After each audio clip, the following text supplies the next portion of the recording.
This bite was so delicious. Seryoso, panalo yan. So, last Saturday, ako ay nakisabay with a couple of friends at tayo ay pumunta ng Norte. Traffic was really great dahil kasi hindi pa ganun kabigat. And so far, we were off to a really strong start. Pagbaba namin dun sa may pa NLEX na, again, traffic was still constant pero nag-bottle up na nandito na kami sa Pampanga. Mikeni, mangan, tamu. Yes, that's Kapampangan for you. Ako ay admittedly bihira pumunta dito sa Pampanga pero when I do, we make it count. Pagdaan namin dito sa may Nepo Food Mart, we got started with some empanadas. Chicken empanada for 40 pesos. So, isang kagad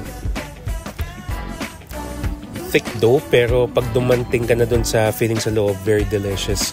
Sobrang solid. Gets the appetite started. Pagkatapos noon kami ay pumunta dito sa Perfect Loaf. Yes, nag-take out lang ng pastries and they have different types of longanisas. If you can, get them. Pero kami, kumuha lang kami ng pastries. Yes. So naghati kami ng kaibigan ko si Dane sa isang pecan tart. What I liked about this tart is lasang-lasa mo yung pecan nuts. Soft, hot, and not too sweet. Tapos, can't go wrong with shawarma. Nakakatuwa sa kanya. Naka-tin foil kasi siya nung bago siya chop para hindi mag-dry out yung meat and grabe ang ganda ng consistency ng meat. Pagkarap, we requested all meat na lang din. Yung para masulit mo yung bayad mo. Get your money's worth ba? Yung naglagay na, palagay din ng sauce. Spicy, of course, with some white sauce. Efficient yung pagkakabalot, no? Yes, sir. At isang kagat, warm pita with spicy sauce. And then that first hint of meat pag kinagat mo, sobrang solid.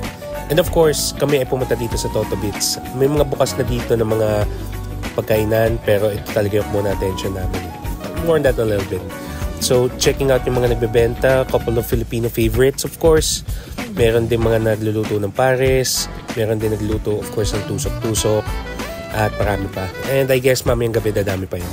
Pero ito talaga yung dinayo namin eh. Bone marrow pares. Yes, sir. So, yung topa ko si Dane ay umorder ng isa. Sabi ko, order din ako. Napakaganda nung presentation eh.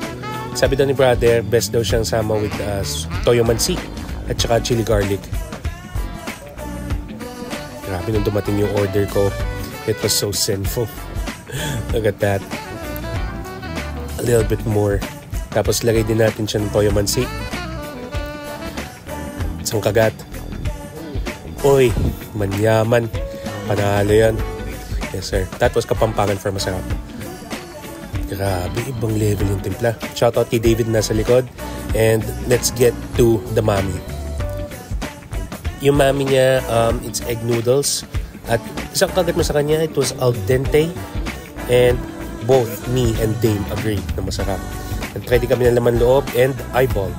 I rarely have eyeball dahil kasi picky ako when it comes to the preparation. Pero since pinatry sa amin, why not? Isang kagat. It's a bit more on the cartilage side. Cartilage siya. Pero for the texture, that was good. And of course, yung lamang loob. So ito, pag kumakain ka ng Gotong Batangas, matik na yan. Kapaganda talaga ng timpla. So, on to our second destination. Shoutout kay Brian Hababag. Shoutout kay Kurt, appreciate you watching throughout these years. And shoutout kay Alec, appreciate you watching. And shoutout kay John Den at saka kay Jason. Follow for more.